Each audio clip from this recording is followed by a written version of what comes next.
हुए पहुंच रहा है संसद भवन।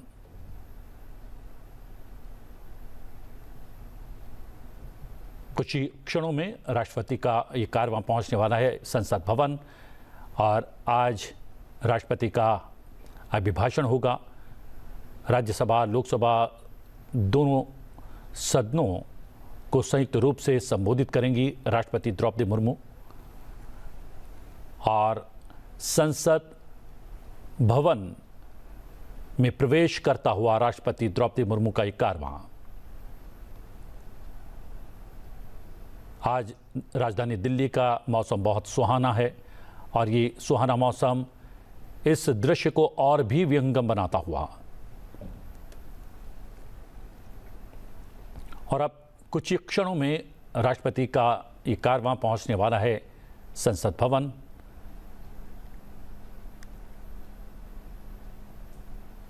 हम बता दें कि प्रधानमंत्री नरेंद्र मोदी और लोकसभा और राज्यसभा के पीठासीन अधिकारी संसद भवन के गज द्वार पर राष्ट्रपति का स्वागत करेंगे। ये है राष्ट्रपति का वाहन और साथ में चल रहे हैं उनके अंगरक्षक। विहंगम दृश्य जिसे राजधानी का सुंदर मौसम और भी विहंगम बनाता हुआ और ये राष्ट्रपति द्रौपदी मुर्मू का कारवां प्रवेश करता हुआ संसद भवन में संसद भवन का ये मार्ग और कारवां धीरे धीरे बढ़ता हुआ संसद भवन की ओर और यह है राष्ट्रपति द्रौपदी मुर्मू का वाहन। कुछ क्षणों में राष्ट्रपति द्रौपदी मुर्मू राष्ट्रपति भवन से निकलकर संसद भवन पहुंचती हुई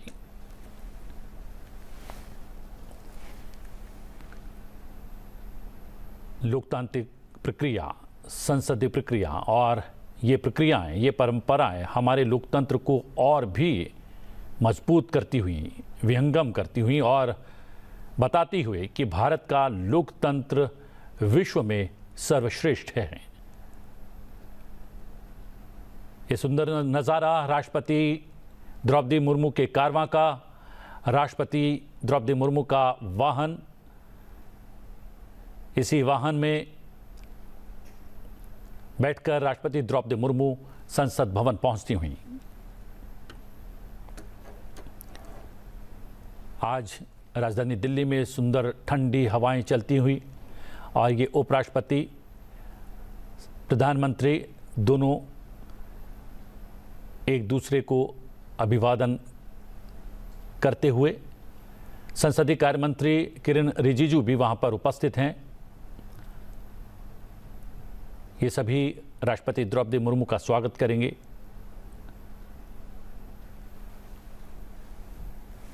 उनकी आगवानी करेंगे और सदन के भीतर ले जाएंगे।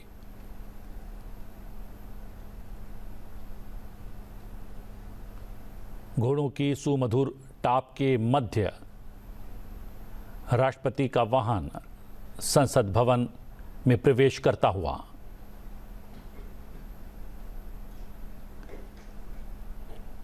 ये वो वाहन जिसमें राष्ट्रपति द्रौपदी मुर्मू हैं और ये वाहन पूरे लाव लश्कर और कारवां के साथ संसद भवन पहुंचता हुआ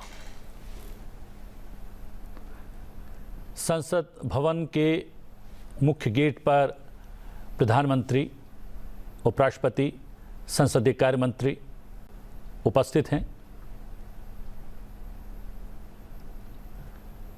राष्ट्रपति द्रौपदी मुर्मू के स्वागत के लिए संसद भवन परिसर के ये दृश्य हैं। राष्ट्रपति का कारवां आगे बढ़ता हुआ मुख्य द्वार पर पहुंचेगा। मुख्य द्वार पर प्रधानमंत्री, उपराष्ट्रपति, संसदीय कार्य मंत्री उपस्थित हैं राष्ट्रपति द्रौपदी मुर्मू के स्वागत के लिए।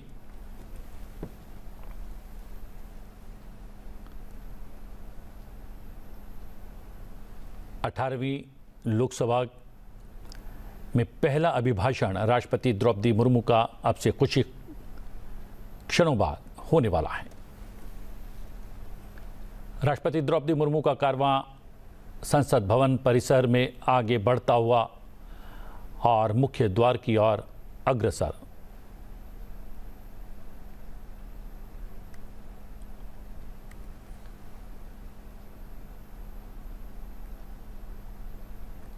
ये राष्ट्रपति का वाहन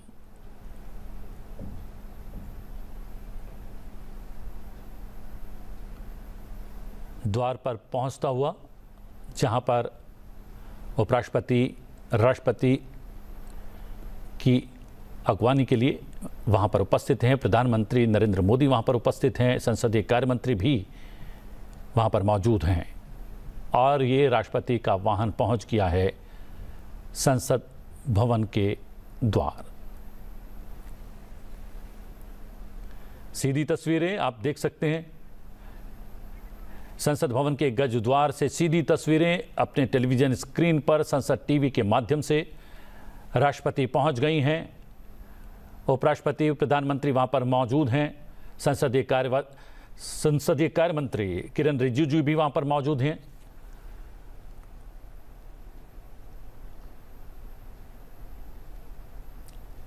और राष्ट्रपति अपने वाहन से बाहर आए। उपराष्ट्रपति प्रधानमंत्री लोकसभा अध्यक्ष ने उनका स्वागत किया। गार्ड ऑफ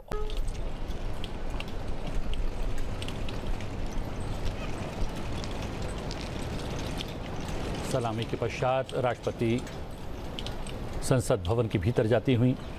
उपराष्ट्रपति जगदीप धनखड़, प्रधानमंत्री नरेंद्र मोदी, लोकसभा अध्यक्ष ओम बिरला, संसदीय कार्य मंत्री किरण रिजिजू साथ में उपस्थित। और ये ऐतिहासिक सेंगोल, जी हां, पारंपरिक राजदंड सेंगोल की अगुवाई में निचले सदन यानी लोकसभा के कक्ष तक जाएंगी राष्ट्रपति द्रौपदी मुर्मू। ऐतिहासिक क्षण, ऐतिहासिक पल, ऐतिहासिक तस्वीरें सीधे संसद टीवी पर।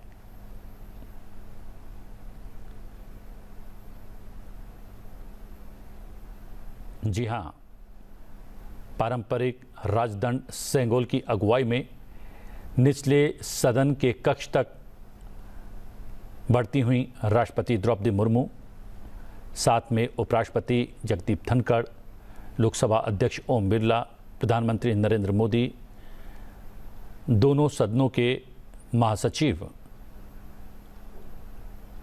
धीरे धीरे कदम लोकसभा की ओर बढ़ते हुए। पारंपरिक राजदंड सेंगोल की अगुवाई में निचले सदन के कक्ष तक पहुंचती हुई राष्ट्रपति द्रौपदी मुर्मू। आप देख सकते हैं उपराष्ट्रपति, लोकसभा अध्यक्ष, प्रधानमंत्री, संसदीय कार्य मंत्री किरण रिजिजू। महामहिम राष्ट्रपति जी,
माननीय सदस्यगण, मैं 18वें लोकसभा के सभी नवनिर्वाचित सदस्यों को बहुत बहुत बधाई और शुभकामनाएं देती हूँ। आप सभी यहाँ देश के मतदाताओं का विश्वास जीतकर आए हैं। देश सेवा और जन सेवा का ये सौभाग्य बहुत कम लोगों को मिलता है। मुझे पूरा विश्वास है आप राष्ट्र प्रथम की भावना के साथ अपना दायित्व निभाएंगे, 140 करोड़ देशवासियों की आकांक्षाओं की पूर्ति का माध्यम बनेंगे। मैं श्री ओम बिरला जी को लोकसभा के अध्यक्ष की गौरवपूर्ण भूमिका के निर्वहन के लिए शुभकामनाएं देती हूँ। उनके पास सार्वजनिक जीवन का बहुत व्यापक अनुभव है। मुझे विश्वास है कि वे लोकतांत्रिक परंपराओं को अपने कौशल से नई ऊंचाई से देने में सफल होंगे। माननीय सदस्यगण, मैं आज कोटि कोटि देशवासियों को की तरफ से भारत के चुनाव आयोग का भी आभार व्यक्त करती हूँ।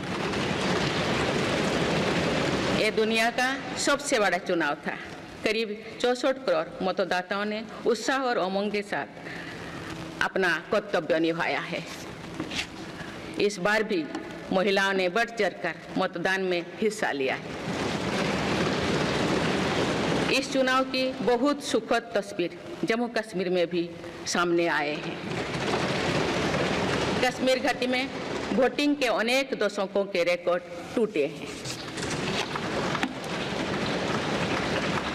बीते 4 दशकों में कश्मीर में हमने बंद और हड़ताल के बीच कम मतदान का दौर ही देखा था। भारत के दुश्मन इसको वैश्विक मंचों पर जम्मू कश्मीर की राय के रूप में दुष्प्रचारित करते रहे, लेकिन इस बार कश्मीर घाटी ने देश और दुनिया में ऐसे हार ताकत को करारा जवाब दिया है। पहली बार इस लोकसभा चुनाव में घर पर जाकर भी मतदान कराया गया है। मैं लोकसभा चुनाव से जुड़ी हर कर्मी को सराहना करती हूं और अभिनंदन करती हूं। माननीय सदस्यगण, 2024 के लोकसभा चुनाव की चर्चा आज पूरी दुनिया में हो रही है। दुनिया देख रही है कि भारत के लोगों में लगातार तीसरी बार स्थिर और स्पष्ट बहुमत की सरकार बनाई है।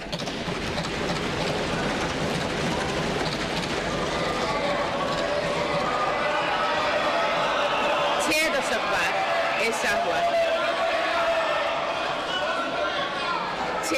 बाद ऐसा हुआ है। ऐसा समय में जो भारत के लोगों की आकांक्षाएं सर्वोच्च स्तर पर है, लोगों ने मेरी सरकार पर लगातार तीसरी बार भरोसा जताया है।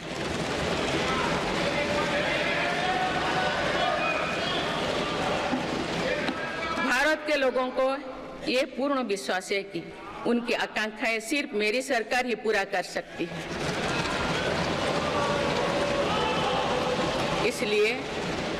इसलिए 2024 का ये चुनाव नीति, नियत, निष्ठा और निर्णयों पर विश्वास का चुनाव रहा है। मजबूत और निर्णायक सरकार में विश्वास, सुशासन, स्थिरता और निरंतरता में विश्वास, ईमानदारी और कड़ी मेहनत में विश्वास, सुरक्षा और समृद्धि में विश्वास, सरकार की गारंटी और डिलीवरी पर विश्वास, विकसित भारत के संकल्प में विश्वास। मेरी सरकार ने 10 वर्षों से सेवा और सुशासन का जो मिशन चलाया है, ये उस पर मुहर है। ये जनादेश है कि भारत की विकसित बनाने का काम बिना रुके चलता रहे और भारत अपने लक्ष्यों की प्राप्ति करते रहे।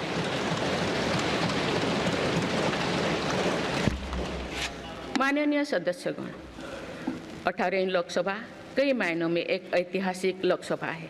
ये लोकसभा अमृतकाल के शुरुआती वर्षों में गठित हुई है। ये लोकसभा देश के संविधान को अपनाने के 75वें वर्षों की भी साक्षी बनेगी। मुझे विश्वास है कि इस लोकसभा में जन कल्याण के फसलों का नवीन अध्याय लिखा जाएगा। आगामी सत्रों में मेरी सरकार अपने इस कार्यकाल का पहला बजट पेश करने जा रही है। ये बजट सरकार की दूरगामी नीतियों और फ्यूचरिस्टिक विजन का एक प्रभावी दस्तावेज होगा। इस बजट में बड़े आर्थिक और सामाजिक निर्णयों के साथ ही अनेक ऐतिहासिक कदम भी देखने को मिलेंगे। भारत के तेज विकास की जन आकांक्षाओं का पूरा करने के लिए रिफॉर्म्स की गति अब और तेज की जाएगी। मेरी सरकार का मत है कि दुनिया भर में निवेशकों को आकर्षित करने के लिए राज्यों में स्वस्थ स्पर्धा हो। यही कॉम्पिटिटिव कोऑपरेटिव फेडरलिज्म की सच्ची स्पिरिट है। राज्यों के विकास से देश का विकास, इसी भावना के साथ हम आगे बढ़ते रहेंगे। माननीय सदस्यगण, रिफॉर्म, परफॉर्म और ट्रांसफॉर्म के संकल्प ने आज भारत को दुनिया की सबसे तेजी से बढ़ने वाली अर्थव्यवस्था बना दिया।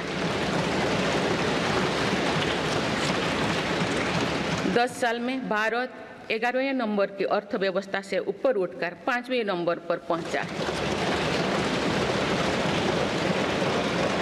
साल 2021 से लेकर साल 2024 के बीच भारत में औसतन 8% की रफ्तार से विकास किया है और ये ग्रोथ सामान्य समय में नहीं हुई है।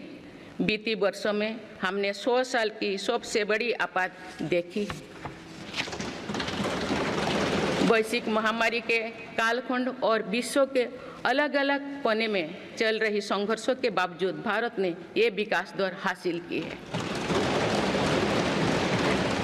ये बीते 10 साल के रिफॉर्म्स और राष्ट्रहित में के लिए किए गए फैसला के कारण संभव है।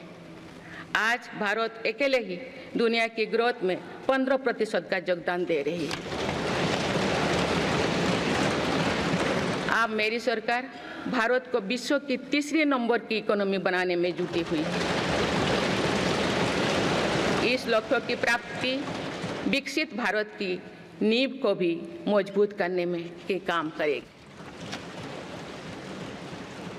माननीय सदस्यगण, मेरी सरकार अर्थव्यवस्था के तीनों स्तंभों मैन्युफैक्चरिंग, सर्विसेज और एग्रीकल्चर को बराबर महत्व दे रही है। PLI स्कीम्स और ईज ऑफ डूइंग बिजनेस से बड़े पैमाने पर निवेश और रोजगार के अवसर बढ़ रही है। पारंपरिक सेक्टर्स के साथ साथ सनराइज सेक्टर्स को भी मिशन मोड पर बढ़ावा दिया जा रहा है। चाहे सेमीकंडक्टर हो या सोलर हो, चाहे इलेक्ट्रिक व्हीकल हो या इलेक्ट्रॉनिक्स गुड्स हो, चाहे ग्रीन हाइड्रोजन हो या बैटरीज हो, चाहे एयरक्राफ्ट कैरियर्स हो या फाइटर जेट्स हो, भारत इन सब सेक्टर्स में अपना विस्तार कर रहा है।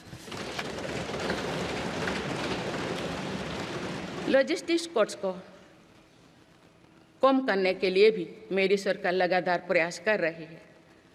सरकार सर्विस सेक्टर को भी मजबूत करने में जुटे हैं।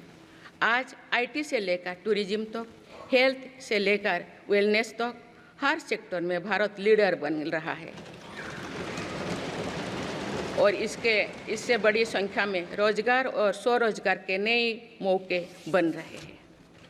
माननीय सदस्यगण, पिछले 10 वर्षों में मेरी सरकार द्वारा ग्रामीण अर्थव्यवस्था के हर पहलू पर बहुत जोर दिया गया है। गांव में कृषि आधारित उद्योगों, डेयरी और फिशरीज आधारित उद्योगों का विस्तार किया जा रहा है।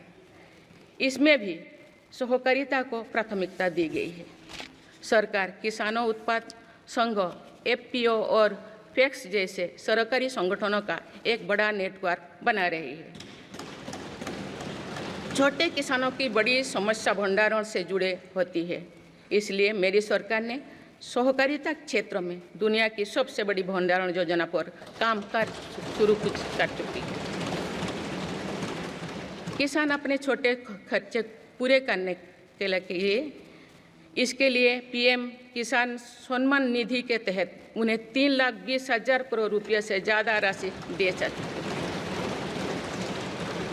मेरी सरकार के नई कार्यकाल के शुरुआत दिनों से ही किसानों को 20,000 करोड़ रुपया से अधिक की राशि ट्रांसफर की जा चुकी है। सरकार ने खरीफ फसलों के लिए एमएसपी में भी रिकॉर्ड वृद्धि की है। माननीय सदस्यगण, आज का भारत अपनी वर्तमान जरूरतों को ध्यान में रखते हुए अपनी कृषि व्यवस्था में बदलाव कर रहा है। हम ज़्यादा से ज़्यादा आत्मनिर्भर हो और ज़्यादा से ज़्यादा निर्यात से किसानों की आमदनी बढ़े, इस सोच के साथ नीतियाँ बनाई गई है, निर्णय लिए गए हैं। जैसे भारत दलहन और तिलहन में दूसरे देशों पर निर्भरता कम करने के लिए देश के किसानों को हर संभव मदद दे रहे हैं। ग्लोबल मार्केट में किस तरह के फूड प्रोडक्ट की डिमांड ज़्यादा है, इसके आधार पर नई रणनीति बनाई जा रही है।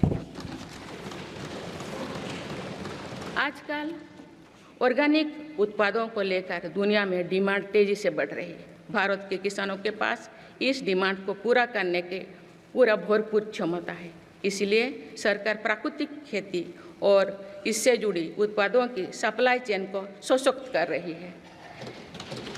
ऐसे प्रयासों से किसानों का खेती पर होने वाला खर्च भी कम होगा और उनकी आय भी और बढ़ेगी। माननीय सदस्यगण, आज का भारत दुनिया की चुनौतियां बढ़ाने के लिए नहीं बल्कि दुनिया को समाधान देने के लिए माना जाता है। विश्व बंधु के तौर पर भारत ने अनेक वैश्विक समस्याओं के समाधान को लेकर पहल की है। जलवायु परिवर्तन से लेकर खाद्य सुरक्षा तक, पोषण से लेकर सस्टेनेबल एग्रीकल्चर तक हम अनेक समाधान दे रहे हैं। हमारे मोटे अनाज श्रीअन्न की पहुंच सुपर फूड के तौर पर दुनिया के कोने कोने में हो, इसके लिए भी अभियान चल रहा है। भारत की पहल पर पूरी दुनिया ने वर्ष 2023 में इंटरनेशनल मिलेट्स ईयर मनाया है। आपने देखा है, हाल ही में पूरी दुनिया ने अंतर्राष्ट्रीय योग दिवस भी मनाया है। भारत की इस महान परंपरा की प्रतिष्ठा विश्व में लगातार बढ़ रही है। योग और आयुष को बढ़ावा देकर भारत एक स्वस्थ विश्व के निर्माण में मदद कर रही है। मेरी सरकार ने रिन्यूएबल एनर्जी की क्षमता भी कई गुना बढ़ाई है। हम जलवायु से जुड़े लक्ष्यों को निर्धारित समय से पहले प्राप्त करने की दिशा दिखा रहा है। नेट जीरो के लिए आज भारत के प्रयास कई दूसरे देशों को प्रेरित कर रहे हैं। इंटरनेशनल सोलर अलायंस जैसे पहल पर आज रिकॉर्ड संख्या में दुनिया के देश हमारे साथ जुड़े हैं। माननीय सदस्यगण, आने वाला समय ग्रीन एरा यानी हरित युग का है। मेरी सरकार इसके लिए भी हर जरूरी कदम उठा रही है। हम हरित उद्योगों पर निवेश बढ़ा रहे हैं, जिससे ग्रीन जॉब्स भी बढ़े हैं। ग्रीन एनर्जी हो या फिर ग्रीन मोबिलिटी, हर मोर्चे पर हम बड़े लक्ष्यों के साथ काम कर रहे हैं। मेरी सरकार अपने शहरों को दुनिया के बेहतरीन लिविंग स्पेस बनाने के लिए भी प्रतिबद्ध है। प्रदूषण से मुक्त, साफ सुथरे और सुविधा युक्त शहरों में रहना भारत के नागरिकों का हक है। विशेष रूप से छोटी शहरें और कस्बे में बीते 10 वर्षों से अभूतपूर्व निवेश किया गया है। भारत में आज दुनिया का तीसरे सबसे बड़ा डोमेस्टिक एविएशन मार्केट है। अप्रैल 2014 में भारत में सिर्फ 209 एयरलाइन रूट्स थे। अप्रैल 2024 में इनकी संख्या बढ़कर 605 हो गया है। हवाई यात्रा में हो रहे इस विस्तार का सीधा लाभ टियर 2, टियर 3 शहरों को हो रहा है। 10 वर्षों में देश के 21 शहरों तक मेट्रो सुविधाएं पहुंची है। वंदे मेट्रो जैसे कई योजनाएं पर काम चल रही है। भारत का पब्लिक ट्रांसपोर्ट दुनिया में बेहतरीन हो, इस लक्ष्य के साथ मेरी सरकार काम कर रही है। माननीय सदस्यगण, मेरा सरकार इन आधुनिक मापदंड पर काम कर रही है, जिससे भारत विकसित देश के सामने बराबरी से खड़े हो सके। इंफ्रास्ट्रक्चर का विकास इस दिशा में बदलते भारत की नई तस्वीर के रूप में उभारा है। मेरी सरकार ने 10 वर्षों में पीएम ग्रामीण सड़क योजना के तहत गांव में 3,80,000 किलोमीटर से ज़्यादा सड़कें बनाई। आज भारत में नेशनल हाईवेज और एक्सप्रेसवेज का जाल बिछ रहा है। नेशनल हाईवेज बनाने की गति में भी 2 गुनी से अधिक की वृद्धि हुई है। अहमदाबाद मुंबई के बीच हाई स्पीड रेल इकोसिस्टम का निर्माण कार्य भी तेजी से आगे बढ़ रहा है। मेरी सरकार ने उत्तर, दक्षिण और पूर्वी भारत के बुलेट ट्रेन कॉरिडोर्स के लिए फिजिबिलिटी स्टडीज शुरू करने का फैसला किया है। पहली बार देश में अंतर्देशीय जलमार्गों के विकास पर इतने व्यापक रूप से काम शुरू हुआ है। इसका बड़ा लाभ नॉर्थ ईस्ट को होगा। मेरी सरकार ने नॉर्थ ईस्ट के विकास के लिए 10 वर्षों में आवंटन में 4 गुना से अधिक की वृद्धि की है। सरकार इस क्षेत्र को एक्ट ईस्ट पॉलिसी के तहत स्ट्रेटेजिक गेटवेज बनाने के लिए काम कर रही है। नॉर्थ ईस्ट में हर तरह की कनेक्टिविटी का बढ़ाया जा रहा है। शिक्षा, स्वास्थ्य, पर्यटन, रोजगार, हर क्षेत्र में विकास कार्यों को आगे बढ़ाया जा रहा है। असम में 27,000 करोड़ रुपये की लागत से सेमीकंडक्टर प्लांट बनाया जा रहा है। यानी north east made in India chips को भी सेंटर होने वाला है। मेरी सरकार नॉर्थ ईस्ट में स्थायी शांति के लिए निरंतर काम कर रही है। पिछले इस 10 वर्षों में अनेक पुराने विवादों को हल किया गया, अनेक अहम समझौते हुई है। नॉर्थ ईस्ट में अशांत क्षेत्रों में तेज विकास करके चरणबद्ध तरीके से अफवाह हटाने का काम भी जारी है। देश के हर क्षेत्र में विकास के ये नए आयाम भारत के भविष्य का उद्घोष कर रहे हैं। माननीय सदस्य, वुमेन लेड डेवलपमेंट के लिए समर्पित मेरी सरकार ने महिला सशक्तिकरण के एक नई युग की शुरुआत की है। देश की नारी शक्ति लंबे समय तक लोकसभा और विधानसभा में अधिक भागीदारी की मांग कर रही थी। आप उनके पास नारी शक्ति बंधन अधिनियम की ताकत है। सरकार की योजना की वजह से पिछले 1 दशक में महिलाओं का आर्थिक सामर्थ्य बढ़ा है। आप जानते हैं कि बीते 10 वर्षों में बने 4 करोड़ पीएम आवास में से ज़्यादातर महिलाओं के नाम ही आवंटित हुई है। आप तीसरी कार्यकाल के शुरुआत में ही सरकार ने 3 करोड़ नए घर बनाने की स्वीकृति दे दी है। इनमें से भी अधिकतर घर महिलाओं के नाम पर ही आवंटित होंगे।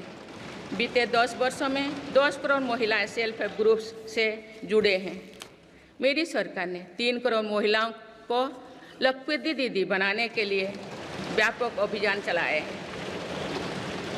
इसके लिए सेल्फ हेल्प ग्रुप्स को आर्थिक मदद भी बढ़ाई जा रही है। सरकार का प्रयास है कि महिलाओं का कौशल बढ़े, कमाई के साधन बढ़े और उनका सम्मान भी बढ़े।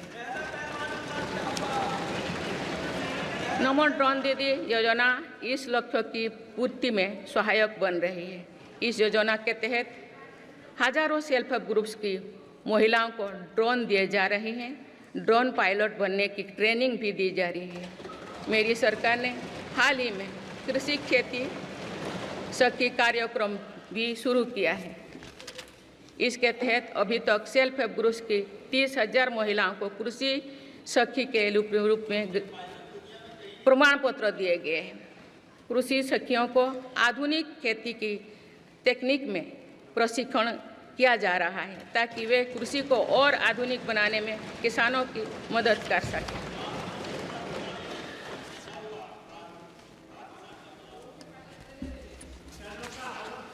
माननीय सदस्यगण, मेरी सरकार का ये भी प्रयास है कि महिलाएं अधिक से अधिक बचत कर सकें। बैंक खातों में जमा राशि पर बेटियों को ज़्यादा ब्याज देने वाला सुकन्या समृद्धि योजना की लोकप्रियता से हम परिचित हैं। मुफ्त राशन और सस्ते गैस सिलेंडर की योजना से महिलाओं को बहुत लाभ हो रहा है। अब मेरी सरकार बिजली का बिल जीरो करने और बिजली बेचकर कमाई करने की योजना भी लाई है। पीएम सूर्यघर मुफ्त बिजली योजना के तहत घर की छत पर सोलर पैनल लगाए जा रहे हैं। इसके लिए मेरी सरकार प्रति परिवार 78,000 रुपया तक की मदद कर रही है। इतने कम समय में 1 करोड़ से ज़्यादा परिवार इन योजना में रजिस्टर कर चुके हैं। जिन घरों में सोलर पैनल लग चुके हैं, अब वहां बिजली का बिल जीरो हो गया है। माननीय सदस्यगण, विकसित भारत का निर्माण तभी संभव है जब देश के गरीब, युवा, नारी शक्ति और किसान सशक्त होंगे। इसलिए मेरी सरकार की योजनाओं में सर्वोच्च प्राथमिकता इन्हीं 4 स्तंभों को दी जा रही है। हमारी कोशिश इन तो हर सरकारी योजना का लाभ पहुंचाने की है और यही सैचुरेशन को की अप्रोच भी है। जो भारत इस इच्छा शक्ति के साथ काम कर रही है कि सरकारी योजना से एक भी व्यक्ति छूटे नहीं, तो इसका लाभ सभी को होता है। सरकार की योजनाओं एवं सैचुरेशन अप्रोच के कारण ही 10 वर्षों में 25 करोड़ भारतीय गरीबी से बाहर निकले हैं। इसमें अनुसूचित जाति, अनुसूचित जनजाति, पिछले वर्ग, हर समाज, हर क्षेत्र के परिवार है। 10 वर्षों में लास्ट माइल डिलीवरी पर फोकस ने इन वर्गों का जीवन बदल दिया है। विशेषकर आदिवासी समाज में ये बदलाव और भी स्पष्ट नजर आ रहा है। 24,000 करोड़ रुपया से अधिक की पीएम जनमन जैसी योजना आज अति पिछड़े जनजातीय समूह के उत्थान का माध्यम बन रही है। सरकार पीएम सूरज पटल के माध्यम से वंचित वर्गों तक आजीविका के अवसरों को पहुंचाने के लिए सुलभ ऋण भी उपलब्ध करा रही है। मेरी सरकार दिव्यांग भाइयों और बहनों के लिए किफायती और स्वदेशी सहायक उपकरण विकसित कर रही है। देश भर में प्रधानमंत्री दिव्याशा केंद्रों का भी विस्तार किया जा रहा है। वंचितों की सेवा का ये संकल्प ही सच्चा सामाजिक न्याय है। माननीय सदस्यगण, देश की श्रम शक्ति के सम्मान के लिए श्रमिक बंधुओं का कल्याण और सशक्तिकरण मेरी सरकार की प्राथमिकता है। मेरी सरकार श्रमिकों के लिए सामाजिक सुरक्षा योजनाओं को एकीकृत कर रही है। डिजिटल इंडिया तथा डाकघरों के नेटवर्क का उपयोग करके दुर्घटना और जीवन बीमा के कवरेज को बढ़ाने का काम हो रहा है। पीएम स्वनिधि का विस्तार किया जाएगा और ग्रामीणों और सेमी अर्बन क्षेत्रों के रेहड़ी पटरी वाले भाइयों बहनों को भी इसके दायरे में लाया जाएगा। माननीय सदस्यगण, बाबा साहेब डॉक्टर भीमराव अंबेडकर का मानना था कि किसी भी समाज की प्रगति समाज के निचले तबके की प्रगति पर निर्भर करती है। पिछले 10 वर्षों में राष्ट्र की उपलब्धियों और विकास का आधार गरीब का सशक्तिकरण रहा है। मेरी सरकार ने पहली बार गरीब को ये एहसास करवाया कि सरकार उनकी सेवा में है। कोरोना के कठिन समय में सरकार ने 80 करोड़ लोगों को मुफ्त राशन देने के लिए पीएम गरीब कल्याण अन्न योजना शुरू की। इस योजना का लाभ उन परिवारों को भी मिल रहा है जो गरीबी से बाहर निकले हैं, ताकि उनके कदम वापस पीछे ना जाए। स्वच्छ भारत अभियान में भी गरीब के जीवन की गरिमा से लेकर उसके स्वास्थ्य तक का राष्ट्रीय महत्व का विषय बनाया है। पहली बार देश में करोड़ों गरीबों के लिए शौचालय बनाया गया है। ये प्रयास हमें आश्वस्त करते हैं कि देश आज महात्मा गांधी के आदर्शों का सच्चे अर्थों में अनुसरण कर रहा है। मेरी सरकार 55 करोड़ लाभार्थियों को आयुष्मान भारत योजना के तहत मुफ्त स्वास्थ्य सेवाएं भी उपलब्ध करवाए हैं।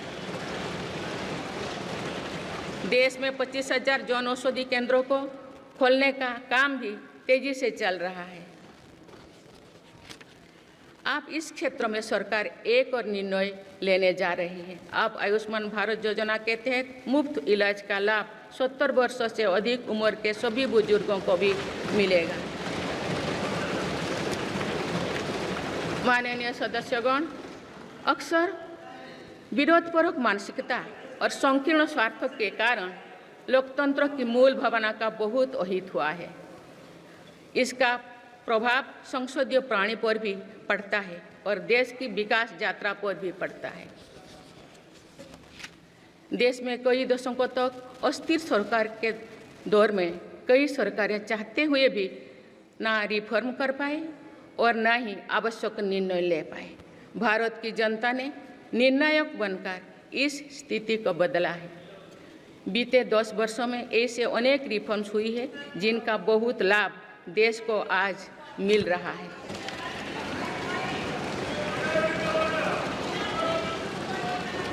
जब ये रिफॉर्म्स किए जा रहे थे तो भी इनका विरोध किया गया था। नकारात्मकता फैसले की कोशिश की गई थी, लेकिन ये सारे रिफॉर्म्स समय की कसौटी पर खरे साबित हुए हैं। 2 साल पहले भारत के बैंकिंग सेक्टर को डूबने से बचाने के लिए सरकार ने बैंकिंग रिफॉर्म्स किए, आईबीसी जैसी कानून बनाए। आज इन्हीं रिफॉर्म्स ने भारत के बैंकिंग सेक्टर को दुनिया के सबसे मजबूत बैंकिंग सेक्टर में से एक बना लिया है। हमारे सार्वजनिक क्षेत्रों के बैंक आज मजबूत और लाभदायक है। सार्वजनिक क्षेत्रों के बैंकों के लाभ 2023-24 में 1.4 लाख करोड़ रुपये को पार कर गया, जो पिछले वर्षों की तुलना में 35% अधिक है। हमारे बैंकों की मजबूती उन्हें ऋण आधार का विस्तार करने और राष्ट्र के आर्थिक विकास में योगदान करने के लिए सक्षम बनाती है। सरकारी बैंकों का एनपीए भी लगातार कम हो रही है। आज एसबीआई रिकॉर्ड मुनाफे पर है। आज एलआईसी पहले से कहीं अधिक मजबूत है। आज एचएएल भी देश की डिफेंस इंडस्ट्री को ताकत दे रही है। आज जीएसटी भारत की इकोनॉमी को फॉर्मलाइज करने का, व्यापार कारोबार को आसान बनाने का माध्यम बना रहे हैं। अप्रैल महीने में पहली बार जीएसटी कलेक्शन ने 2 लाख करोड़ रुपये का स्तर पार कर गया है। इससे राज्यों की आर्थिक ताकत भी बढ़ी है। डिजिटल इंडिया और डिजिटल पेमेंट्स के प्रति भी आज पूरा विश्व आकर्षित हो रही है। माननीय सदस्यगण, एक सशक्त भारत के लिए हमारे सैन्य बलों में आधुनिकता जरूरी है। युद्ध की स्थिति में हम सर्वश्रेष्ठ रहें, इसके लिए सेनाओं में रिफॉर्म्स की प्रक्रिया निरंतर जारी रहनी चाहिए। इसी सोच के साथ मेरी सरकार ने बीते 10 वर्षों में डिफेंस सेक्टर आने के कई महत्वपूर्ण कदम उठाए हैं। ऑर्डिनेंस फैक्ट्रीज के रिफॉर्म से डिफेंस सेक्टर को बहुत लाभ हुआ है। 40 से अधिक ऑर्डिनेंस फैक्ट्रीज को 7 निगमों में संगठित करने से उनकी क्षमता और दक्षता दोनों बढ़ी है। ऐसे ही रिफॉर्म्स के कारण भारत आज 1 लाख करोड़ रुपये से अधिक की डिफेंस मैन्युफैक्चरिंग कर रहा है। पिछले 1 दशक में हमारे डिफेंस एक्सपोर्ट 18 गुना अधिक होकर 21,000 करोड़ रुपया तक पहुंच चुका है। फिलीपींस के साथ ब्रह्मास मिसाइल का रक्षा सौदा डिफेंस एक्सपोर्ट के क्षेत्र में भारत की पहचान मजबूत कर रहा है। सरकार ने युवाओं और उनके स्टार्टअप्स को बढ़ावा देकर आत्मनिर्भर डिफेंस सेक्टर की मजबूत नींव तैयार की है। मेरी सरकार उत्तर प्रदेश और तमिलनाडु में 2 डिफेंस कॉरिडोर्स भी विकसित कर रही है। हम सभी के लिए एक खुशी की बात है कि पिछले वर्ष हमारी सैन्य जरूरतों की लगभग 70% खरीद भारतीय उद्योगों से ही की गई है। हमारी सेनाओं ने 500 से अधिक सैन्य साजो सामान को विदेशों में नहीं मंगाना तय किया है। ये सभी हथियार और उपकरण अब सिर्फ भारतीय कंपनियों से ही खरीद की जाएगी। मेरी सरकार ने सैनिकों के हितों को भी हमेशा प्राथमिकता दी है। तभी 4 दशक के बाद वन रैंक वन पेंशन को लागू किया गया है। इसके तहत अब तो 1,20,000 करोड़ रुपया दिए जा चुके हैं। शहीद सैनिकों के सम्मान के लिए सरकार ने कर्तव्य पथ के एक छोर पर नेशनल वॉर मेमोरियल की स्थापना भी की है। ये प्रयास केवल वीर जवानों के प्रति कृतज्ञ राष्ट्र का नमन ही नहीं है, बल्कि राष्ट्र प्रथम की अनवरत प्रेरणा का स्रोत भी है। माननीय सदस्यगण, मेरी सरकार देश के हर युवा को बड़े सपने देखने और उन्हें साकार करने के लिए जरूरी माहौल बनाने में जुटी है। बीते 10 वर्षों में ऐसे हर अवरोध को हटाया गया है जिसके कारण युवाओं को परेशानी थी। पहले अपने ही प्रमाण पत्रों को अटेस्ट करने के लिए युवाओं को भटकना पड़ता था। अब युवा सेल्फ अटेस्टेड करने का काम कर रहे हैं। केंद्र सरकार की ग्रुप सी, ग्रुप डी भर्तियों से इंटरव्यू को खत्म किया गया है। पहले जो विद्यार्थी सिर्फ भारतीय भाषा में पढ़ाई करते थे, उनके साथ अन्याय की जाती थी। मेरी सरकार ने नई राष्ट्रीय शिक्षा नीति लागू कर इस अन्याय को दूर करने के लिए कदम उठाए हैं। युवाओं को अब भारतीय भाषा में इंजीनियरिंग की पढ़ाई का विकल्प भी मिला है। विगत 10 वर्ष में देश में 7 नई IIT, 16 IIIT, 7 IIM, 15 नए एम्स, 315 मेडिकल कॉलेज और 390 विश्वविद्यालय स्थापित किया गया है। मेरी सरकार इन संस्थानों को और मजबूत बनाकर आवश्यकता के अनुसार इनकी संस्था को भी बढ़ाएंगे। सरकार एक डिजिटल विश्वविद्यालय बनाने की दिशा में भी काम कर रही है। अटल टिंकरिंग लैब्स, स्टार्टअप इंडिया और स्टैंडअप इंडिया जैसे अभियान हमारे युवाओं का सामर्थ्य बढ़ा रहे हैं। इन्हीं प्रयासों से आज भारत दुनिया का तीसरा सबसे बड़ा स्टार्टअप इकोसिस्टम बन चुका है। माननीय सदस्यगण, सरकार का ये निरंतर प्रयास है कि देश के युवाओं को अपनी प्रतिभा दिखाने का उचित अवसर मिले। सरकारी भर्ती हो या फिर परीक्षाएं, सुनिए, परीक्षाएं किसी भी कारण से इनमें रुकावट आए, ये उचित नहीं है। इनमें शुचिता और पारदर्शिता बहुत जरूरी है। हाल ही में कुछ परीक्षाओं में हुई पेपर लीक की घटनाओं की निष्पक्ष जांच और दोषियों को कड़ी से कड़ी सजा दिलवाने के लिए मेरी सरकार प्रतिबद्ध है। इससे पहले भी हमने देखा है कि कई राज्यों में पेपर लीक की घटनाएं होती रही है। इस पर दलीय राजनीति से ऊपर उठकर देशव्यापी ठोस उपाय करने की जरूरत है। संसद ने भी परीक्षा में होने वाली गड़बड़ियों के विरुद्ध एक सख्त कानून बनाया है। मेरी सरकार परीक्षाओं से जुड़ी संस्थाओं, उनके कामकाज के तरीके, परीक्षा प्रक्रिया सभी में बड़ी सुधार करने की दिशा में काम कर रही है। माननीय सदस्यगण, मेरी सरकार ने युवाओं की राष्ट्र निर्माण में भागीदारी और बढ़ाने के लिए मेरा युवा भारत माय भारत अभियान की शुरुआत भी की है। इसमें अब तक 1.5 करोड़ से अधिक युवाओं का पंजीकरण हो चुका है। इस पहल से युवा में नेतृत्व कौशल और सेवा भावना का बीजारोपण होगा। आज हमारे युवाओं को खेलों में भी आगे बढ़ने के नए अवसर मिल रहे हैं। मेरी सरकार के प्रभावी प्रयासों का परिणाम है कि भारत के युवा खिलाड़ी वैश्विक मंचों पर रिकॉर्ड संख्या में मेडल्स जीत रहे हैं। कुछ ही दिनों बाद पेरिस ओलंपिक्स में भी शुरू होने वाले जा रहे हैं। ओलंपिक्स में देश का प्रतिनिधित्व करने वाले हर खिलाड़ी पर हमें गर्व है। मैं उन्हें अपनी शुभकामनाएं देती हूँ। इन उपलब्धियों को और आगे ले जाने के लिए भारतीय ओलंपिक संघ 2036 ओलंपिक्स खेलों की मेजबानी की तैयारी भी कर रही है। माननीय सदस्यगण, जुलाई की 1 तारीख से देश में भारतीय न्याय संहिता भी लागू हो जाएगी।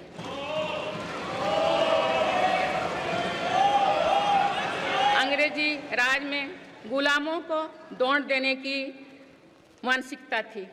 दुर्भाग्य से आज़ादी के अनेक दशकों तक गुलामी के दौर की यही दंड व्यवस्था चलती रही। इसे बदलने की चर्चा अनेक दशकों से की जा रही थी, लेकिन ये साहस भी मेरी सरकार ने ही करके दिखाए हैं। अब दंड के जगह न्याय को प्राथमिकता होगी, जो हमारे संविधान की भी भावना है। इन नई कानूनों से न्याय प्रक्रिया में तेजी आएगी।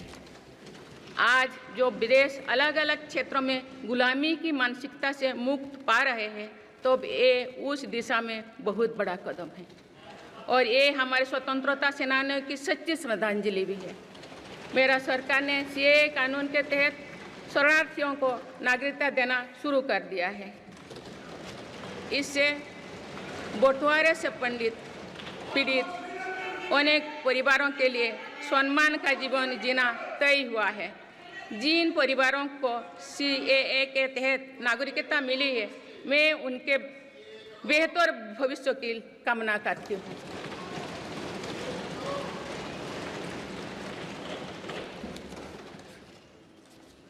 माननीय सदस्यगण, मेरी सरकार भविष्य निर्माण के प्रयासों के साथ ही भारतीय संस्कृति के वैभव और विरासत को फिर से स्थापित कर रही है।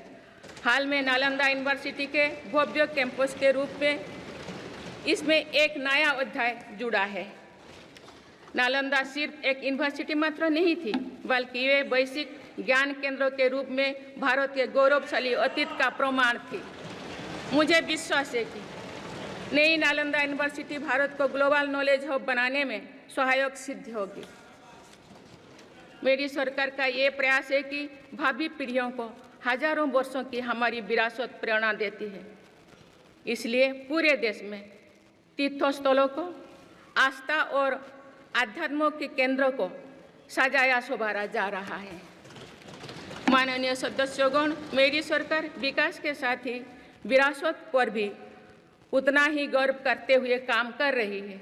विरासत पर गर्व का ये संकल्प आज अनुसूचित जाति, अनुसूचित जनजाति, वंचित वर्ग और सर्व समाज के गौरव का प्रतीक बन रहा है।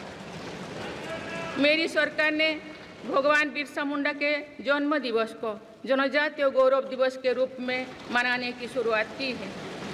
अब अगले वर्ष भगवान बिरसा मुंडा की 150वीं जयंती के पूरे देश में धूमधाम से मनाया जाएगा। देश रानी दुर्गावती की 500वीं जयंती को भी व्यापक स्तर पर मना रहा है।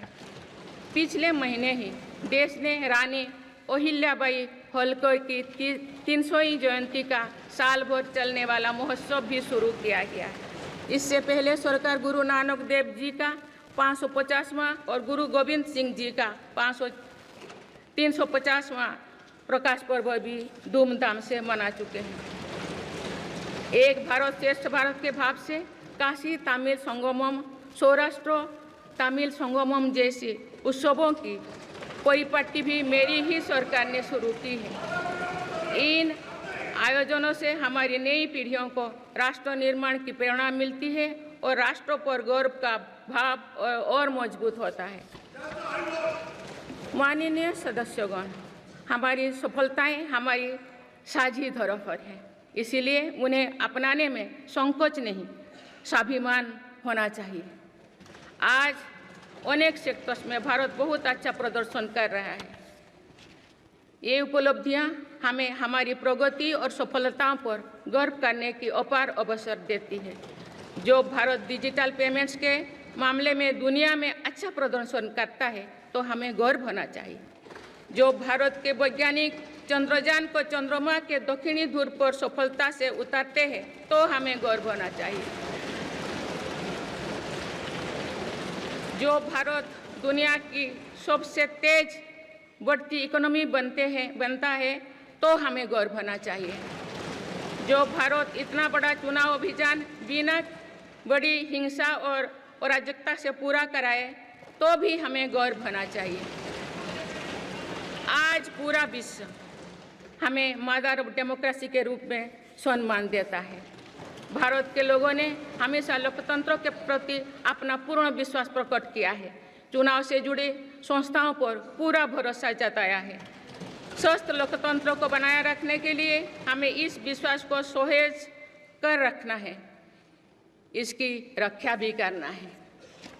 हमें याद रखना होगा, लोकतांत्रिक संस्थाओं और चुनावी प्रक्रिया पर लोगों के विश्वास को चोट पहुंचाना उसी डाल को काटना जैसे जिस पर हम सब बैठे हैं। हमारे लोकतंत्रों की विश्वसनीयता को ठेस पहुंचाने की हर कोशिश की सामूहिक आलोचना होना चाहिए। हम सभी को वो दौर याद है जो बैलेट पेपर छीन लिया जाता था, लूट लिया जाता था। मतदान प्रक्रिया को सुरक्षित बनाने के लिए ईवीएम को अपनाने का फैसला किया गया था। पिछले कई दशकों में ईवीएम में सुप्रीम कोर्ट से लेकर जनता की अदालत तो खार कसौटी को पार किया है। माननीय सदस्यगण, मैं आप सभी सदस्यों से अपनी कुछ और चिंताएं भी साझा करना चाहती हूँ। मैं चाहूँगी कि आप सभी इन विषयों पर चिंतन मनन करके इन विषयों पर ठोस और सकारात्मक परिणाम देश को दें। आज की संचार क्रांति के युग है में विघटनकारी ताकतें लोकतंत्र को कमजोर करने और समाज में दरार डालने की साजिश रच रहे हैं। ये ताकतें देश के भीतर भी है और देश के बाहर भी संचालित हो रहे हैं। इसके द्वारा अफवाह फैलाने का, जनता को भ्रम में डालने का, मिस इन्फॉर्मेशन का सहारा लिया जा रहा है। इस स्थिति को ऐसे ही बेरोक-टोक नहीं चलने दिया जा सकता है। आज के समय में टेक्नोलॉजी हर दिन और उन्नत हो रही है। ऐसे में मानवता के विरुद्ध इनका गलत उपयोग बहुत घातक है। भारत ने विश्व मंच पर भी इन चिंताओं को प्रकट किया है और एक ग्लोबल फ्रेमवर्क की वकालत की है। हम सभी का दायित्व है कि इन प्रवृत्ति को रोकें, इस चुनौती से निपटने के लिए नए रास्ते खोजें। माननीय सदस्यगण, 21वीं सदी के इस तीसरे दशक में आज ग्लोबल ऑर्डर एक नया शक्ल ले रहा है। मेरी सरकार के प्रयासों से आज भारत विश्व बंधु के रूप में दुनिया को नया भरोसा दे रही है। मानव केंद्रित अप्रोच रखने की वजह से भारत आज किसी भी संकट के समय फास्ट रेस्पॉन्डर और ग्लोबल साउथ की बुलंद आवाज़ बना है। कोरोना का महासंकट हो, भूकंप जैसी कोई त्रासदी हो या फिर युद्धों की स्थितियाँ, भारत मानवता को बचाने में आगे रहा है। भारत को देखने का विश्व का नज़रिया कैसे बदला है, ये इटली में हुई G7 समिट में भी हम सभी ने अनुभव किया है। भारत ने अपनी G20 अध्यक्षता के दौरान भी विश्व को अनेक मुद्दों पर एकजुट किया है। भारत की अध्यक्षता के दौरान ही अफ्रीकन यूनियन को G20 का स्थायी सदस्य बनाया गया है। इससे अफ्रीका महाद्वीप के साथ साथ पूरे ग्लोबल साउथ का भरोसा मजबूत हुआ है। नेबरहुड फर्स्ट पॉलिसी में चलते हुए भारत ने पड़ोसी देशों के साथ अपने रिश्तों को मजबूत किया है। 7 पड़ोसी देशों के नेताओं का 9 जून को केंद्रीय मंत्रिपरिषद के शपथ ग्रहण समारोह में भाग लेना मेरी सरकार की इस प्राथमिकता दर्शाते हैं। भारत सबका साथ सबका विकास की भावना के साथ इंडो पैसिफिक क्षेत्रों के देश के साथ भी सहयोग बढ़ा रही है। पूर्वी एशिया हो या फिर मिडिल ईस्ट और यूरोप, मेरी सरकार कनेक्टिविटी पर बहुल बल दे रही है। भारत के विजन ने ही India Middle East Europe economic corridor को आकार देना शुरू किया है। ये कॉरिडोर 21वीं सदी के सबसे बड़ी गेम चेंजर में एक सिद्ध होगा। माननीय सदस्यगण, आने वाला कुछ महीने में भारत एक गणतंत्र के रूप में 75वें वर्ष पूरी करने जा रहे हैं। भारत का संविधान बीते दशकों में हर कसौटी पर खरा उतरा है। जब संविधान बन रहा था तो भी दुनिया में ऐसे ताकतें थे जो भारत के असफल होने की कामना कर रही थी। देश में संविधान लागू होने के बाद भी संविधान पर अनेक बार हमले हुए हैं। आज 27 जून है। 25 जून 1975 को लागू हुआ आपातकाल संविधान पर सीधे हमले का सबसे बड़ा और काला अध्याय था।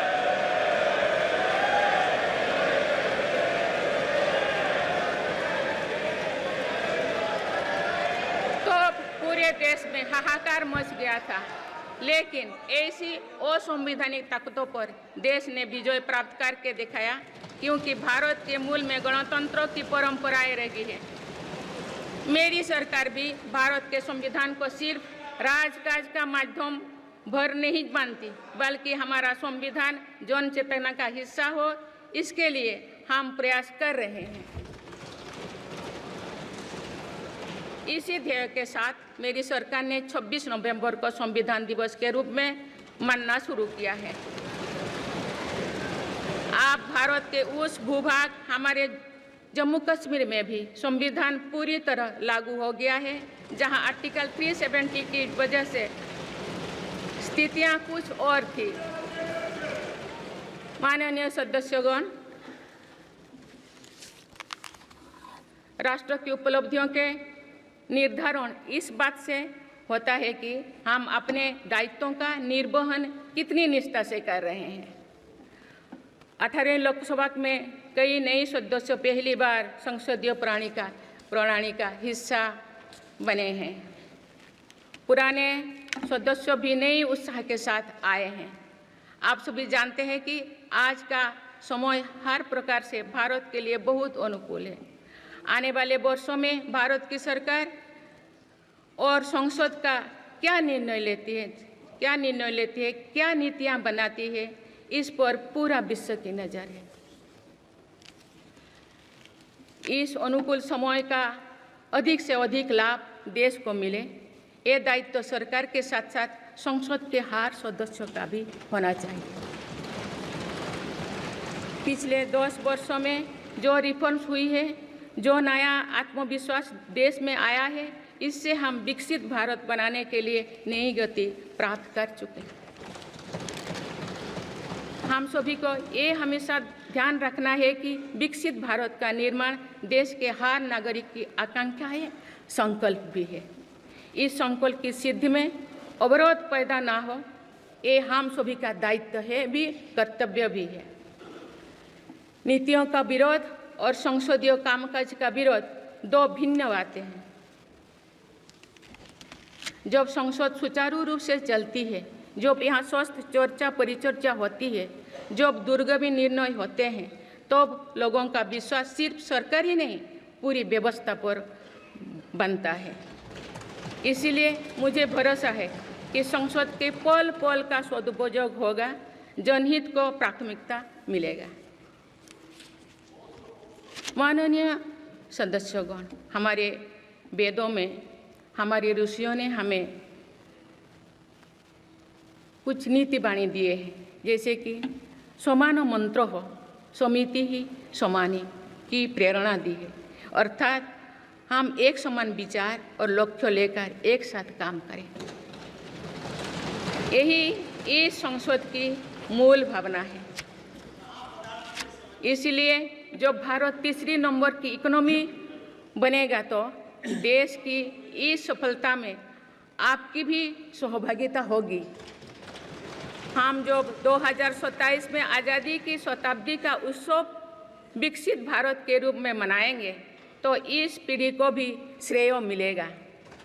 आज हमारे युवाओं में जो सामर्थ्य है, आज हमारे संकल्प में जो निष्ठा है, हमारी जो असंभव सी लगने वाली उपलब्धियां हैं, ये इस बात का प्रमाण है कि आने वाला दौर भारत का दौर है। ये सदी भारत की सदी है और इसका प्रभाव आने वाली 1000 वर्षों तक रहेगा। आइए हम सब मिलकर पूर्ण कर्तव्यनिष्ठा के साथ राष्ट्रीय संकल्पों की सिद्धि में जुट जाएं, विकसित भारत बनाएं।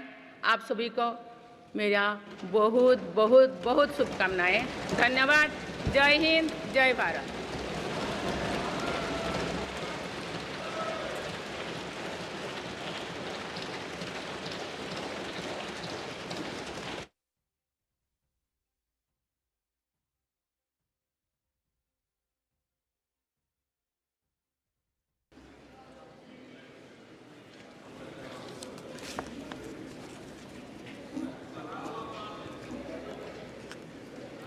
Honorable President, honorable members, I seek to read some parts from the English version of Honorable President's address, and the rest may be considered as read.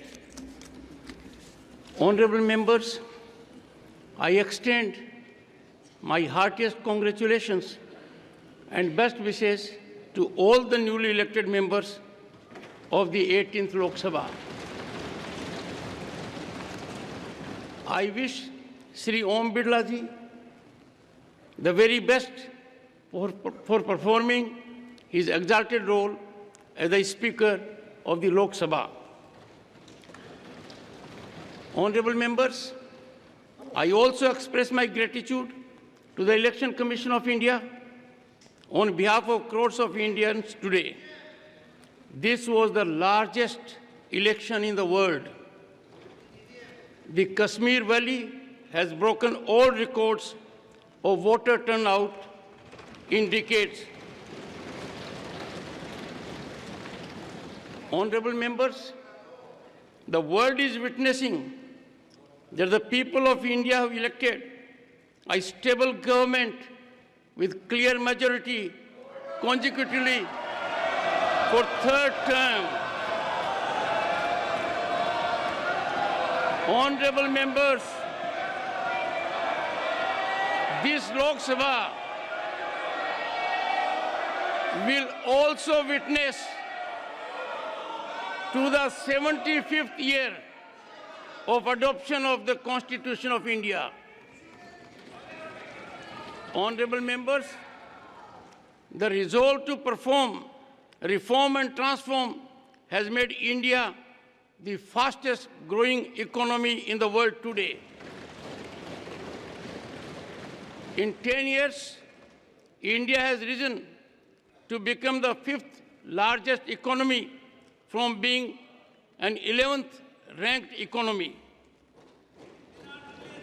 Honorable members, in the last 10 years, my government has given great emphasis on every aspect of rural economy.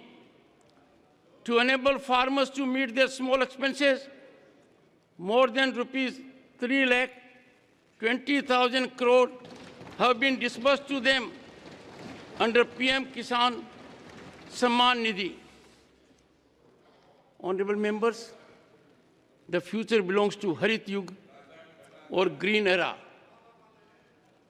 My government has increased the allocation for the development of Northeastern region by more than 4 times in the last 10 years.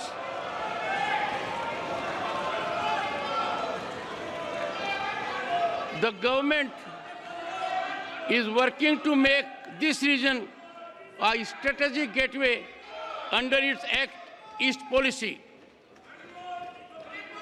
Honorable members, my government, which is committed to women-led development, has started a new era of women empowerment. Today, they stand empowered by the enactment of Nari Shakti Vandan Adhiniyam.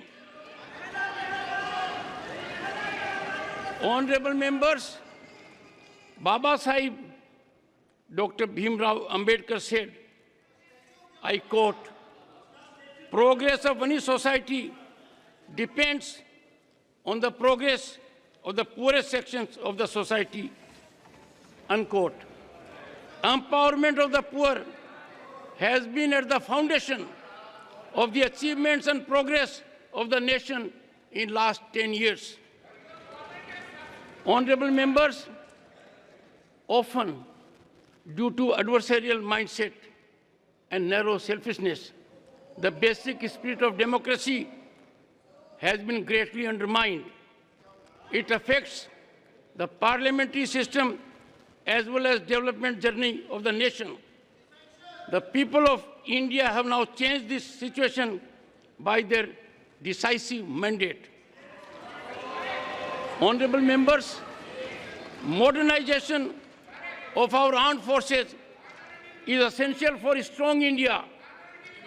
In the last decade, our defense exports have increased more than 18 times to the level of rupees 21,000 crore.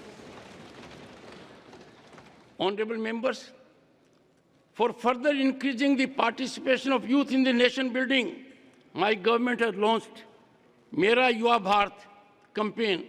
So far, more than 1.5 crore youth have registered for it. Today, our youth is getting new opportunities to move forward in sports as well. Due to effective efforts of my government, young Indian players are winning a record number of medals at global platforms. Honorable members, the Bharatiya Nyaya Sanhita will come into force in the country from 1st of July. During the British regime, there was a mindset to punish the subjects. Now justice will get priority over punishment, which also conforms to the spirit of our Constitution. These new laws will speed up the judicial process. My government has started granting citizenship to refugees under the CAA. Honorable members, the global order is taking a new shape in the third decade of 21st century. The way the world now views India was evident during the G7 summit held in Italy. India has brought the world together on various issues during her G20 presidency. Honorable members, in the ensuing few months, India is going to complete 75 years as a republic. The Constitution of India has stood up to every challenge and every test in the past decades. Even when the Constitution was in the making, there were forces in the world who wished India to fail. Even after the Constitution came into force, it was attacked many times. Today is 27th June. Imposition of emergency on 25th June 1975 was the biggest and darkest chapter of direct attack on the Constitution. The entire country felt outraged, but the country emerged victorious over such unconstitutional forces, as the traditions of the Republic lie at the core of India. My government also does not consider the Constitution of India as just a medium of governance. Rather, we are making efforts to ensure that our Constitution becomes a part of public consciousness.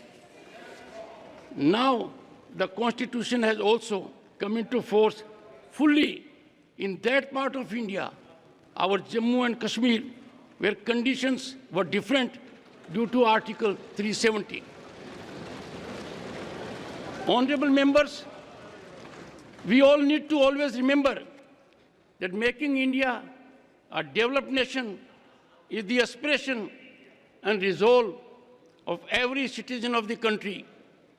It is the responsibility of all of us to ensure that no obstacles come in the way of achieving this resolution.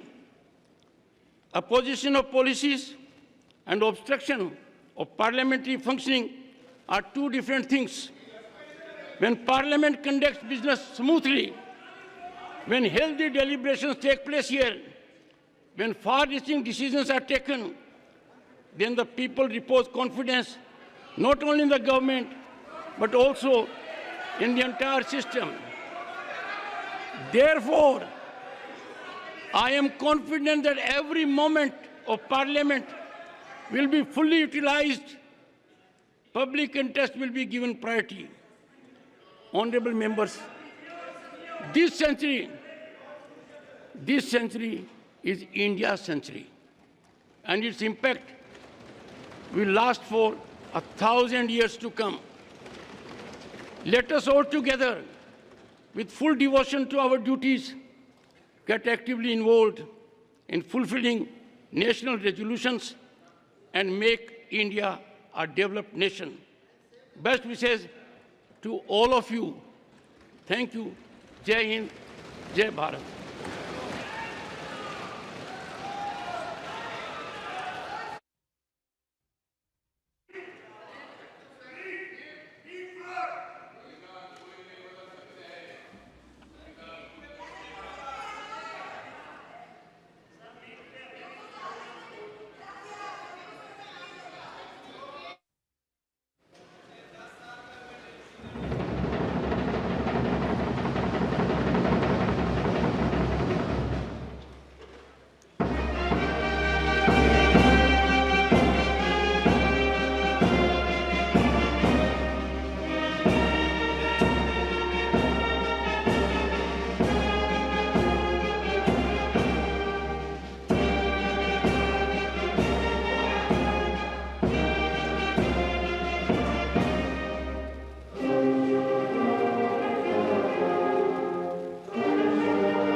Draupadi Murmu का अभिभाषण समाप्त हो गया है। उन्होंने राज्यसभा लोकसभा के संयुक्त बैठक को संबोधित किया। 18वीं लोकसभा का ये उनका पहला अभिभाषण था। पारंपरिक सेंगोल के साथ उनका आगमन हुआ था और पवित्र पारंपरिक सेंगोल के साथ सदन से रवाना होती ही राष्ट्रपति द्रौपदी मुर्मू, उपराष्ट्रपति, राज्यसभा सभापति जगदीप धनखड़, लोकसभा अध्यक्ष ओम बिरला, साथ में प्रधानमंत्री नरेंद्र मोदी, संसदीय कार्य मंत्री भी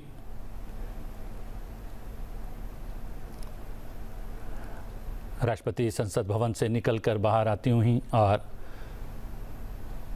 राष्ट्रपति भवन की ओर प्रस्थान करेंगी।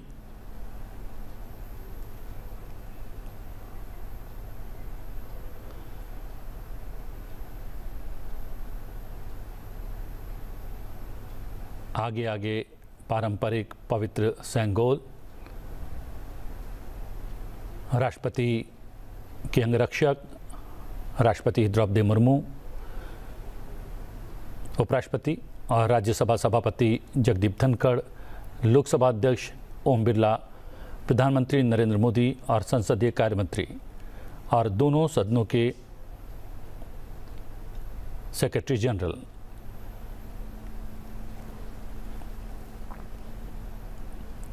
एक परंपरा का निर्वाह करते हुए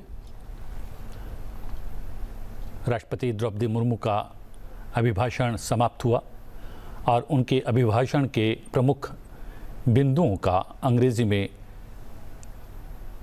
उपराष्ट्रपति जगदीप धनखड़ ने अनुवाद सदन के भीतर प्रस्तुत किया। राष्ट्रपति द्रौपदी मुर्मू अपने वाहन की ओर जाने से पूर्व एक बार फिर से सलामी ग्रहण करेंगी।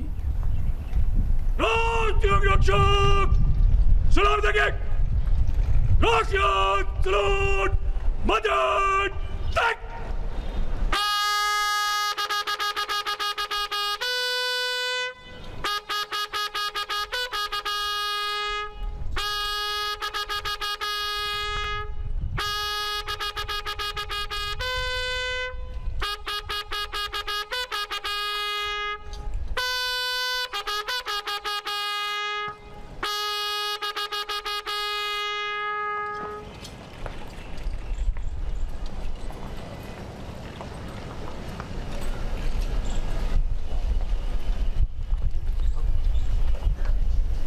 जहां राष्ट्रपति संसद भवन से निकली, सलामी ग्रहण की और अपने वाहन में जाती हुई और एक बार फिर से राष्ट्रपति का कारवां संसद भवन से निकलकर पहुंचेगा राष्ट्रपति भवन।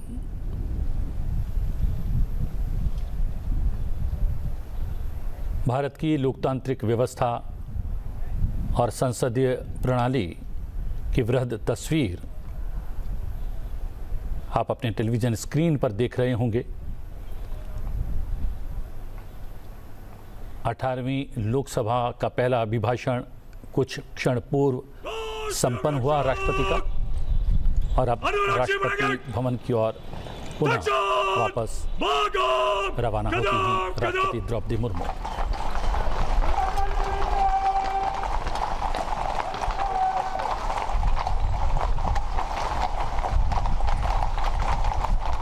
घोड़ों की टाप आपको सुनाई दे रही होगी। राष्ट्रपति के अंगरक्षक, उनका कारवां राष्ट्रपति के वाहन के साथ वापसी करता हुआ राष्ट्रपति भवन की ओर।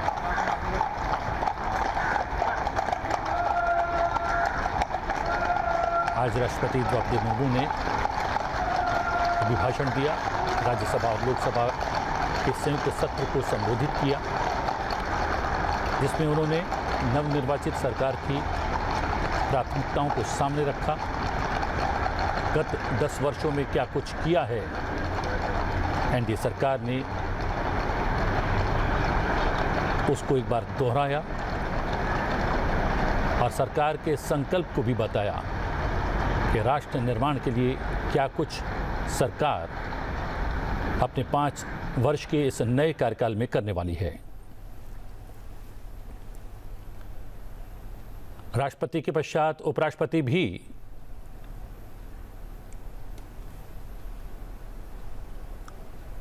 अपने निवास स्थान के लिए रवाना होते हुए, हम आपको बता दें कि आज से राज्यसभा का सत्र भी शुरू हो रहा है और अब से कुछ देर पश्चात जब राज्यसभा की कार्रवाई शुरू होगी वो आप संसद टीवी पर लाइव देख पाएंगे। लोकसभा की कार्रवाई भी अब से कुछ मिनटों के पश्चात प्रारंभ होगी, उसकी भी सीधी तस्वीरें आप संसद टीवी पर देख पाएंगे। फिलहाल जो तस्वीरें देख रहे हैं ये राष्ट्रपति के कारवां की है। राष्ट्रपति अभिभाषण के पश्चात वापस राष्ट्रपति भवन की ओर रवाना होती हुई। 18वीं लोकसभा का पहला अभिभाषण अब से कुछ क्षण पूर्व संपन्न हुआ राष्ट्रपति द्रौपदी मुर्मू का। राष्ट्रपति द्रौपदी मुर्मू के अभिभाषण के मुख्य अंशों, मुख्य बिंदुओं को अंग्रेजी में उपराष्ट्रपति, राज्यसभा सभापति जगदीप धनखड़ ने सदन के भीतर प्रस्तुत किया और संसद भवन से दूर जाता हुआ राष्ट्रपति का ये कारवां, जैसा कि हमने आपको पूर्व में ही इंगित किया था, आज राजधानी दिल्ली में जमकर बादल बरसे हैं। अब बारिश थमी हुई है, लेकिन मौसम सुहाना बना हुआ है। राष्ट्रपति का कारवां वापसी करता हुआ राष्ट्रपति भवन की ओर संसद भवन से।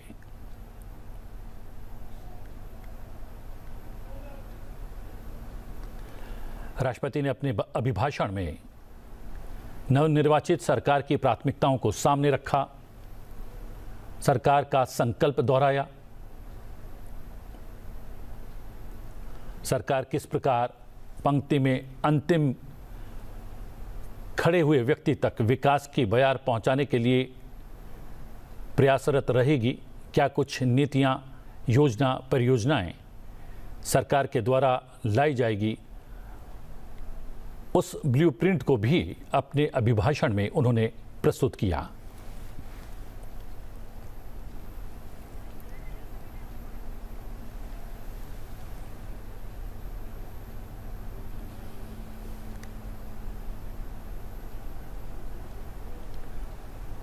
राष्ट्रपति का कारवां संसद भवन प्रांगण से निकलता हुआ, दूर जाता हुआ संसद भवन से और नज़दीक पहुंचता हुआ राष्ट्रपति भवन के।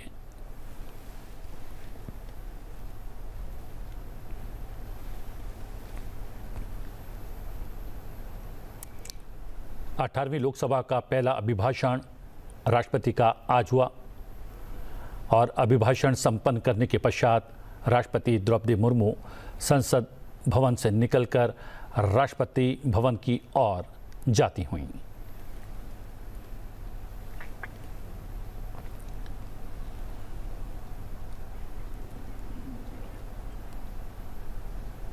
जहां राष्ट्रपति ने अपने अभिभाषण में राज्यसभा और लोकसभा की संयुक्त बैठक को संबोधित किया, जिसमें उन्होंने नवनिर्वाचित सरकार की प्राथमिकताओं को सबके समक्ष रखा। 18वीं लोकसभा के गठन के बाद संसद की संयुक्त बैठक में राष्ट्रपति द्रौपदी मुर्मू का ये पहला अभिभाषण था। जी हाँ, संसद में आज में इतना ही। अब से कुछ देर पश्चात लोकसभा और राज्यसभा की कार्रवाई शुरू होगी। जैसे ही दोनों सदनों की कार्रवाई शुरू होगी, सीधी तस्वीरें हम साझा करेंगे और जो कार्रवाई होगी राज्यसभा की और लोकसभा की, वो आपको लाइव दिखाएंगे संसद टीवी पर। फिलहाल मुझे आज्ञा दीजिए, लेकिन बने रहिए संसद टीवी के साथ। नमस्कार।